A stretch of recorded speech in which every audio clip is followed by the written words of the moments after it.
And now, a passage from History of Tennessee, the Making of a State, from Chapter 9, Ceded by North Carolina. About this time, the district of Salisbury was divided by the General Assembly, and Washington and Sullivan, with several other counties, were made a new district by the name of Morgan District. A court of Oyer and Terminer and General Gal Delivery was directed to sit at Jonesboro for Washington and Sullivan counties. John Sevier was clerk. The General Assembly of North Carolina in 1783 gave a renewed impulse to emigration by reopening the land office, which had been closed in 1781. In 1784, the settlement had been extended to Long Creek. The Court of Quarter Sessions of Washington County in this year gave permission to erect a mill on that stream. In the same year, we meet with cabins along the banks of the Little and Big Pigeon, and a few settlers had even ventured as far as Boyd's Creek. The class of emigrants now coming in was better provided with the initial material for wealth and prosperity. The new road into Burke County allowed the passage of wagons. Men of greater family and of larger means could settle in the new country. Houses were built at greater distances from the forts, which till then had been the centers of population as well as religion and learning. An old field school appeared here and there, and occasionally the traveler, as he passed a log cabin, could see a row of tawny heads and hear the cosmopolitan hick, heck, hock, which betokened the first glimmer of mental activity in a community where book larnin was ranked infinitely below woodcraft, and where an accurate aim with the rifle was more ardently appreciated than a thorough knowledge of classical antiquities. The friction which comes from the rubbing together in daily contact of many minds and characters was beginning to furbish the people. The feeling of dependence in local affairs, which precedes the desire of independence in the larger section, was strong. It was gradually embracing settlement after settlement, creeping from fort to fort, from valley to valley. There was a recognized diversity of interests existing between the young and unnamed settlements and the older community of North Carolina. People began to recall the time when the Watauga Association was a kind of sovereignty, and when its members dreamed of having its head appointed by the king himself. The consciousness which in the individual is called the beginning of manhood, but which in a people is called rebellion or independence, according to the point of view of the historian, was gradually stealing out from Jonesboro, through the valleys and along the hills, among all the people. They began to recognize that North Carolina did nothing for them but dispose of their lands for its debts. All the rest was accomplished through agents and with material furnished by the settlers. But as yet this feeling was dormant. It was soon aroused into life and activity. It has already been pointed out that the Watauga settlement occupied a peculiar position in the colonial history of this country, and that, like Connecticut, it grew into a determinate form of government free from extraneous control or influence. But Connecticut had succeeded by the wise policy of its controlling forces in becoming an independent unit. The Watauga settlement, unable to cope with the hostile forces around it, had been compelled voluntarily to surrender its autonomy in order to find protection in union with a larger and a stronger organization, but the surrender, although voluntary, failed to accomplish the effect it was designed to accomplish. The old Watauga people, remembering the achievements of Sevier and Shelby and the glory of King's Mountain, and recognizing no adequate return, felt sore and belittled. They were keenly alive to any lack of appreciation, and North Carolina was too strongly immersed in troubles of its own to have much thought of a handful of men beyond the mountains. In the April session of 1784, the General Assembly of North Carolina, in accordance with the recommendation of Congress itself, as well as with the dictates of a far-seeing and enlightened statesmanship, imitated the example of Virginia and New York, and ceded to the United States all the territory which is now the state of Tennessee. This, of course, included all the settlements. The condition of the cession was its acceptance by Congress within 2 years. Until Congress should have accepted the ceded territory, the jurisdiction of North Carolina over it was to remain in every respect the same as heretofore. The Hillsborough Land Office was closed. North Carolina was, in reality, weary of the empty honor of having as a part of herself a territory which paid no taxes, which made constant requisition for supplies, which demanded almost a standing army for its protection, and which expected to be reimbursed for the expenses incurred in defending itself. The relations were not unlike those which now exist between England and Canada. When the question of cession was first broached, it was accepted by the 4 representatives of the western counties at Hillsborough, as well as by those who proposed it as the natural and legitimate solution of a complex problem. No one apparently dreamed of opposition on the part of the settlers themselves, and the news of the passage was first brought to the settlement by the representatives who had voted for it. There was no reason to think that the Watauga people had any objection to the cession. On the contrary, they desired a dissolution of the irksome bonds which bound them to North Carolina and were ripe for dissolution. The objection was against the manner of cession and its conditions. Those most interested were not consulted, though this might have been pardoned in view of the fact that their representatives were present and consenting. But the main cause of complaint was that North Carolina had left them without any form of government for 2 years. Some pretended to believe that no provision had been made for asserting the sovereignty of the state during the interval. But all knew that whatever may have been the provisions of the bill, the reality was a worse state of things than had existed before. A storm of indignation swept through the entire settlement. The Watauga pride had been cut to the quick. North Carolina was bitterly reviled, and the most extravagant denunciations of her ingratitude and tyranny were heard. No terms of reproach were too severe, no threats were regarded as foreshadowing steps towards an impossible revenge.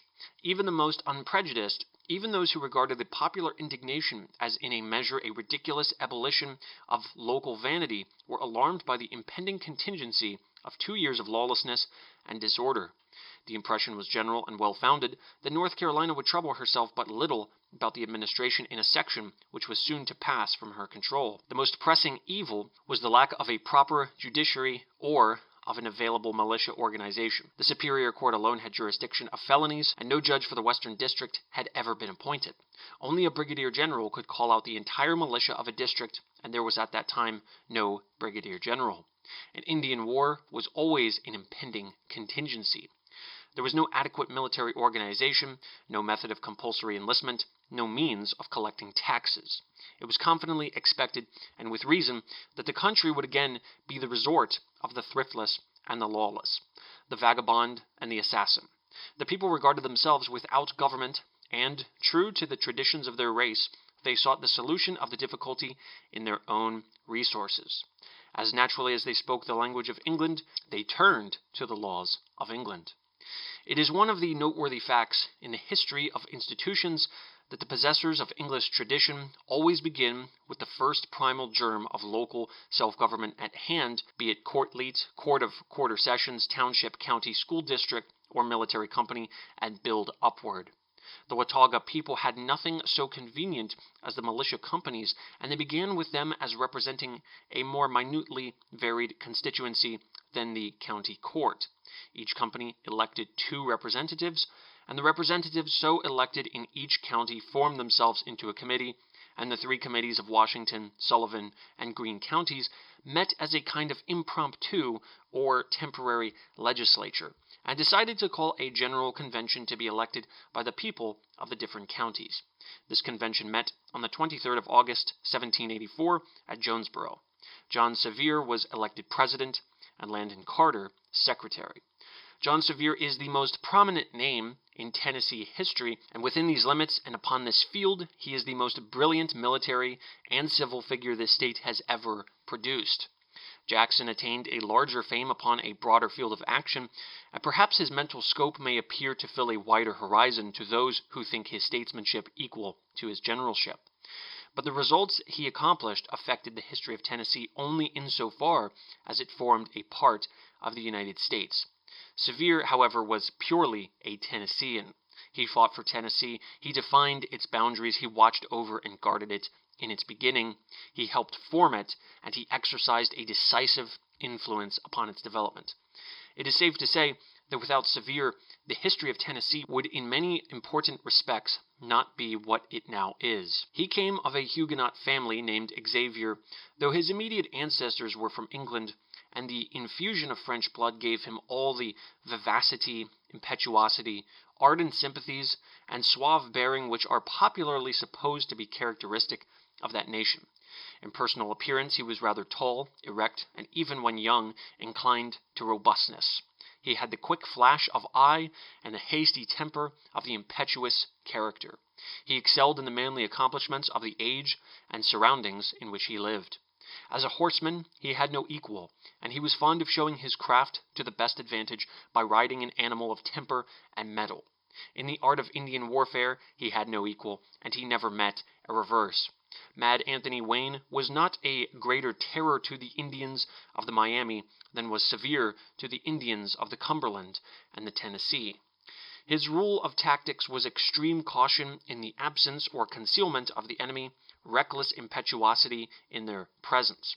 Governor Blount, on one occasion, declared that his name carried more terror to the Cherokees than an additional regiment would have done. To his men, he evinced that suave cordiality and well-judged familiarity characteristic of all the great captains of the world. His enthusiasm, his personal daring, his resolute quickness, his knightly disposition made him the idol of his soldiers and his neighbors. His tenderness to his wife and his generosity to his children were proverbial.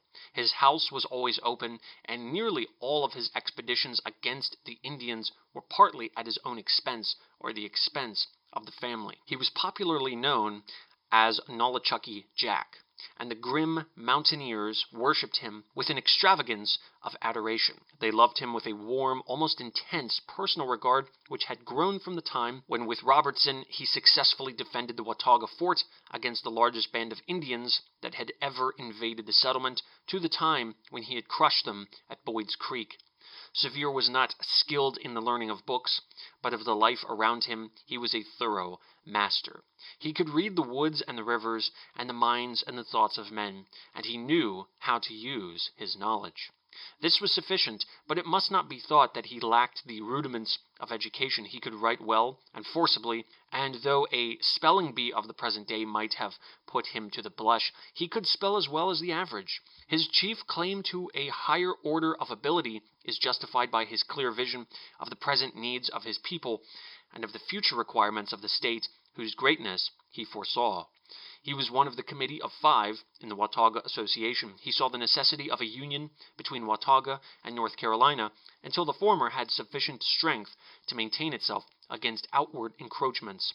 He wrote the petition for annexation, and he secured its adoption by the Congress of North Carolina. He saw the necessity of keeping the British troops from the young settlements. If Ferguson had once passed the Appalachian chain, he would have been met with fire and sword. His very mode of warfare made manifest his statesmanship. Of all the men of his time, he alone foresaw and had a determinate idea of the limits of the future state. He foresaw and denounced the ruinous restrictions with which Jay's proposition in reference to the navigation of the Mississippi would cripple the commerce of the Mississippi Valley and of the young state about to be formed between North Carolina and the great river. He recognized what should be the logical enlargement of the 3 original settlements. He realized the necessity of a sure and compact growth, and he advocated only such purchases from the Indians as could be secured by settlement when purchased. He was frequently termed by the Indians treaty maker, and he figured in every treaty of importance which was made until the appearance of Andrew Jackson upon the stage of state history. It is partly due to the latter that Sevier has been overclouded. Jackson appeared when Sevier had practically accomplished the work, and he reaped the reward. Jackson was a bitter man in his temper, relentless and unforgiving. Sevier was a schoolboy in disposition, oscillating between the tear forgot as soon as shed and the sunshine of the breast. He could harbor no malice. He was quick and self-assertive in defense. Jackson was quick and self-assertive in attack. The former was a leader in battle, the foremost of his soldiers. The latter was a leader in war, and his soldiers to him were implements of war, to attack here, to retreat there, to storm a stronghold, to carry a height, to hold a fort. Sevier was a great fighter. Jackson was a great general. The writer has given more space to the character of Sevier than he perhaps would otherwise have been able to do in a work of this size, because of the undeserved neglect into which he has fallen in popular esteem. Jackson is a popular figure both in history and among the people. Sevier is almost entirely unknown to the great mass of the people of the state, whose reading goes no farther than the magazine and the newspaper. But among historians the reverse holds good. Parton has all but ruined Jackson's reputation among the thoughtful. Sumner sinks him almost to the level of a guerrilla chief and a crossroad politician. But Sevier has been treated with remarkable indulgence by historians and writers. Haywood, Wheeler, Flint, Ramsay, Monette, and others all recognize different points in his character, his mind, and his career to praise and exalt. To say that he was in his sphere a statesman of the first order of ability, and that as a warrior he was excelled by none who engaged in the same mode of warfare, and that he never lost a battle, claims for him a high place among the great men of the world. Only he acted on a small stage. There can be no doubt that he is the greatest figure in Tennessee history, and there is as little doubt that outside the mountains and valleys of East Tennessee he is, from a popular standpoint, as little known as if he had been one of the shepherd kings of Egypt. When the convention at Jonesboro elected him leader of the movement to form a new state, they did so with a full recognition of his character. He was known as one who stormed his way through the world, and when he accepted the leadership, those who knew his fiery resolution realized the crisis which had called him to the front. The deputies felt with general satisfaction that the impending responsibility had been shifted upon shoulders amply able to bear it. An intimation of his ability to act well the part assigned him was the conservative reluctance which he evinced to proceed to extreme measures. He favored the end aimed at most heartily, but he reprobated too great haste. After North Carolina removed the most crying of the grievances complained of by the Western people, and after it became apparent that provision had been made for maintaining at least the semblance of sovereignty until Congress accepted the cession, Sevier advised a cessation of the movement. When his advice was disregarded, he threw all hesitation aside, and like the Southern Unionist at the South when the war began, entered into the contest with earnest zeal. If you enjoy the content of High Americana, please consider supporting the channel, donating to Patreon linked below. Thank you very much.